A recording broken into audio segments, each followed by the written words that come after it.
emang apakah istri lu sebenarnya ngizinin nggak sih, atau memang ada sesuatu yang enggak, bini lu nggak ngizinin kalau misalnya lu gabung atau lu nongkrong nih sama teman-teman lama atau teman-teman baru lah?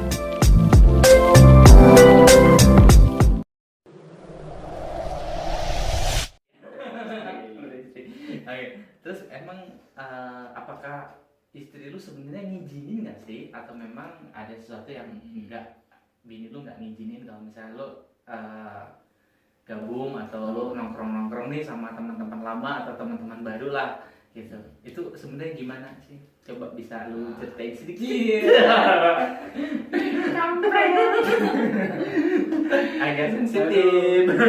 Jadi kalau bini gua tuh ngizinin, gua mau kemana aja sok, boleh mangga ngizinin deh. Kalau mau reunian sama teman-teman SMP, SMA, SD, bahkan TK, itu boleh, silakan gitu, boleh aja. Cuma guanya yang apa ya, inisiatif aja kali ya, inisiatif dari gua. Soalnya apa, gua belum bisa ngasih apa yang dia mau, itu loh, paham ya? Maksudnya gua senang-senang, gua keluar, otomatis harus ada kos yang gua keluarkan buat dia tuh, dia main, shopping juga gitu. Nah itu gua belum bisa, makanya gua balik gawe, milih bantuin, gitu aja. Cari aman bos. Cari aman tadi.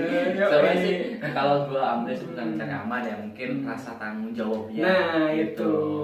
Jadi mungkin daripada gua main terus ya kita belum bisa nyukupin kekurangannya bini, ya akhirnya ya udahlah gua bantuin aja gitu. Ya sebenarnya sih ada min plus ya kalau menurut gua ya. Mungkin ya plusnya ya lu bisa bantu istrinya di rumah. Nah minnya ya itu, jadi ya susah banget untuk Ya, diajak gabungnya. jadi kalau teman-teman yang kangen sama gue datang ya ke rumah. banyak. Banyak. Kayak Mukti ya, Mukti itu susah ketemu sama gue. Gue juga susah ketemu dia ya. Tapi kadang nyempetin sih dia ke rumah gitu. Itu aja sih Jadi mungkin kalau misalnya memang ini ya, kalau di rumah selalu pasti ada ya. Ada. Karena kalau pulang kerja itu jam berapa kira-kira kalau pulang kerja? Kalau kerja, karena gua kerja lapangan jadi nggak tentu ya. Kadang pagi absen jam 8, jam 9 udah di rumah. Bohong, sore paling sore sekitaran habis asar jam 4 itu udah ada di rumah. Dan di rumah ya. Gitu, di rumah. Nah dari situ nyampe pagi ya di rumah nggak pernah ada gua ke rumah. Berarti nanti next kita kita nyambangin ke rumahnya ya. Kita ada nggak kemana-mana. Terus kan sekarang nih lu udah berkeluarga, udah sama-sama apa namanya pisah berarti ya sama keluarga inti ya, intinya sama nyokap sama bokap itu di rumah itu udah pisah lah intinya, udah nggak bareng. Sama kan dulu waktu gua masih suka ke rumah lu kan ada almarhum nenek ya, kakek masih ada tapi ya udah nggak ada ya. Nah dulu gua sering banget ke rumah dia, ada neneknya ada kakeknya, sumpah baik bagir pisan ya. Jadi gini loh, sejarah gua temenan sama Anjar, ternyata kakek buyut. Bukan kakek buyut, kakeknya dia tuh sama kakek gua sama-sama kakek. Enggak, bukan. Sohib. Ternyata abahnya Anjar sama bapak itu temen deket dulunya. Kita tahunya itu masih ada abah ya? Masih ada. Dan tahunya, dan ternyata juga ibu Anjarnya ini temen bokap ya, teman bokap. Bokap. Jadi dikutuk gue ini teman-teman ini. Anaknya temen lagi. Anaknya temenan lagi. Masya Allah. Jadi dulu gue suka main ke rumah Erwin. Dulu mungkin beberapa teman-teman yang suka ke rumah Erwin pun pasti dulu kenal ya sama almarhum nenek sama kakeknya. Tuh bagian pisan ya. Erwin ini cucu emas. sama kayak gue cucu emas, katanya dulu cucu emas. Nah Wing, gue mau tanya nih sejarah gitar yang lo sekarang pegang terus nih. sejarah gitar ini agak ini juga nih. Dulu 2000 berapa ya? Dulu tuh waktu kita ngeband terus kan kita tuh nggak punya alat ya, nggak punya alat. Terus Ewing cerita gue pengen punya gitar gitu. Nah gue ini pribadi gue juga pengen punya drum sendiri waktu itu. Nah di umur 17 tahun, nih gue cerita gue ya, ini cerita gue ya.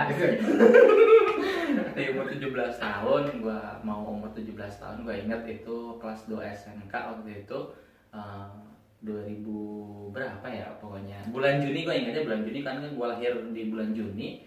Nah awal-awal bulan Juni itu gue pengen beli drum tapi ya memang kondisi ekonomi yang tidak memadai. Nah akhirnya gue cuman bisa beli sticknya doang. Iya. Nah sticknya itu Julian. itu sebenarnya gue nggak beli sih, waktu itu si Dwi tuh jualan tapi jualan. Nah, akhirnya gue beli di dia atau gue dikasih sama dia, gue lupa ya, mungkin dari rezeki gue gitu ya. Nah tapi ya sayang banget waktu itu. Nah sejarah gitar Erwin pun sama nih, jadi ini tentang nenek kita ya. Gue minta sama nenek gue pengen beli drum waktu itu, tapi kan ya kondisi ekonomi yang tidak memadai, akhirnya gue cuma punya stick doang gitu. Di 2000 berapa gue lupa. Dan akhirnya Erwin pun pengen punya gitar ceritanya nih. Nah gitar ini nih. Nah gitar kesayangan ini gitar kesayangan. Umur gue waktu 17 tahun ya. 17 tahun gue dibeliin gitar sama almarhum nenek. Kenapa waktu itu gue belum nggak ada duit ya sama sekali ya, yang namanya kita sekolah anak sekolah ya belum sekolah sih ya. Ada duit gitu. Gue tuh punya gitar listrik satu-satunya, ada tuh yang satu itu dikasih sama teman. Niatnya gue benerin spool sama batang, tapi malah patah semuanya. Gue malah patah. Jari gue ya waktu kepotong gitu ya. Tuh jari potong tuh. Nah akhirnya gara-gara jari kepotong gara-gara gitar nih yang di sini, obatnya dibeliin sama Dwi waktu itu ya. Obatnya dibeliin sama Dwi.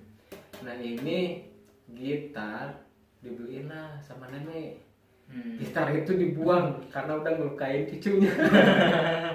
Buset ya, saking sayangnya gitu. Nah terus lagi berat banget waktu gua kehilangan gitar ini nih, baru ketemu lagi. Ini sumpah bulan puasa nih 2000 dari 2015 ya. 2015 itu waktu itu dia ngontek gua, waktu itu gua lagi ada di Samarinda kalau nggak salah, gua lupa. Nah benar, Samarinda itu kan di luar lah, di luar Samarinda. Erwin tanya sama gua ada di mana gini katanya. Akhirnya gua mau jual gitar, jual gitar yang mana nih katanya. Sebenarnya sih gua bukan kolektor gitar, soalnya gue nggak bisa main gitar, bisa sedikit doang, nggak terlalu ngerti paham tentang gitar. Akhirnya Erwin waktu itu nawarin gitar, ternyata gitar ini waktu itu harganya berapa ya? Jadi gue tuh niat ngejual gitar nyari ke orang-orang, banyak yang mau, nah gue nya nggak mau. Goblok kan pada butuh. Cuman gue nggak mau jual ke orang, gue pengen jual ke dia. Soalnya apa? Gue nanti bisa lihat lagi kalau bisa pakai lagi ya, bisa pakai lagi. Gitu. Pahit-pahit nggak gue ketebus, masih bisa pakai. Tidaknya bisa pakai. Jadi gue bisa pakai. Makanya gue kontak Jai, ada duit sekian nggak? Gue lagi butuh duit gitu. Waktu itu gue masih punya anak pertama. Anak gue pertama itu gue kena PHK ya. Gue kena PHK gawe. Gue kena PHK. Lagi sulit-sulitnya mungkin ya. Sulit banget. Gue nggak ada susu, nggak ada beras, nggak ada, pokoknya nggak pegang duit sama sekali. Gitu. Banda gue yang punya ini doang, gitar. Gitu ya, makanya gimana caranya anak gue ini bisa minum susu, dan susu beras juga yang penting ada di rumahnya. Makanya gue lepas kita ke si Anjar waktu itu. Gitu ceritanya. Berat brother. Berat. Gitu. Perjalanan udah married itu enak-enak. Gitu. Sebelum married juga kalau kata gue ya sama aja. Gitu. Sebelum married kita bedanya nggak pusing. Ya. gitu, nggak ada beban. Hmm. Kalau sudah merit ya mau nggak mau kita harus tanggung jawab, itu doang sih. Itu aja ya. Jadi memang kalau misalnya kita sudah mempunyai tanggung jawab, apalagi sudah memiliki istri atau suami, ya mungkin kita ada waktu yang harus Dibagi. quality time yang harus dibagi gitu. Dan akhirnya waktu itu ya Erwin kasih ke gua gitarnya dan gua kasih sesuai apa yang dia minta. Nah kali ini dia balik lagi nanyain waktu itu. Gua kaget. Berapa hari ya waktu itu 5 5 hari yang lalu pas seminggu yang lalu ya, gitar masih ada gak? Gua bilang ada gitu. Bilang ada, emang kenapa? Mau gua ambil lagi? Ya silakan, itu kan haknya dia. Dan gua tahu sejarahnya gitar ini ya, gua juga nggak akan ngambil gitu. Banyak kok temen-temen gua ada di rumah satu lagi, dia punya gitar juga, gitar akustik wing sama Stradiini sama kayak itu gitar masih ada, masih gua simpan. Kalau gua ya mungkin kalau misalnya orangnya masih mau ambil ya udah silakan ambil aja gitu. Gua sih karena kan emang menurut gua namanya history itu suatu perjalanan yang harus disimpan ya mahal. Gua kalau buat kita tuh mahal ya. Makanya kenapa gua di channel YouTube gua itu namanya History Anjar Ojora, karena buat gua nama history itu sesuatu yang tidak akan terulang kembali. Ya kita cuma bisa menceritakan. Kali ini kita menceritakan balik lagi. Ini loh history kita waktu dulu. Nah inilah kita gitu. Ya mudah-mudahan sih nggak hanya Erwin Saputra nih yang bisa gue ajak ngobrol tentang history yang dulu-dulu nih. Mudah-mudahan teman-teman yang lain ya mau mantan kek, iya gak? Mau siapapun ya, history mantan bagian dari history ya. Gue gak punya mantan. Gue mau cerita mantan nih. Iya, sebagian history ya itulah kenapa gue suka dengan, bukannya gue halu dengan hal-hal yang lama, tapi gue senang aja menceritakan karena menurut gue hal-hal seperti itu tidak akan terulang kembali. Ya berharga banget ya. Jadi apa yang kita jalanin hari ini kita syukuri, kita nikmati. Betul. Itu jangan pernah patah semangat. Karena apa? Kita dikasih waktu itu cuma 1 kali 24 jam. Iya. Lu gak akan bisa balik lagi. Iya. Itu aja sih. Bener. 1 kali 24 jam lu jalanin aja, yang penting yang terbaik. Yang sesuatu yang baik lah ya. Yang baik. Karena lu gak bisa balik lagi. Tapi sesuatu yang buruk juga pasti akan terceritakan nih suatu saat nanti, itu akan menjadi pelajaran buat kita ya. Iya. Jangan sampai dipakai hal-hal yang aneh-aneh. Bulan puasa siang-siang gitu. Balik lagi cerita. Kalau gue ingat-ingat dulu waktu gue zaman SMA tuh, dulu tuh gue tuh ya sebenarnya nggak deket-deket aman sih sama Erwin. Gue deket itu dimulai itu gue karena gue waktu itu pas kelas 3, tapi di kelas 1 kelas 2 gue nggak pernah sekelas sama dia.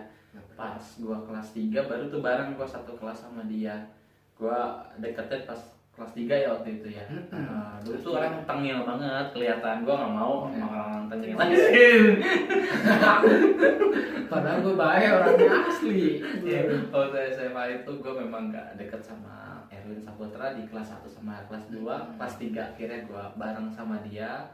Gue ada momen yang lucu loh waktu itu ya. Apa tuh?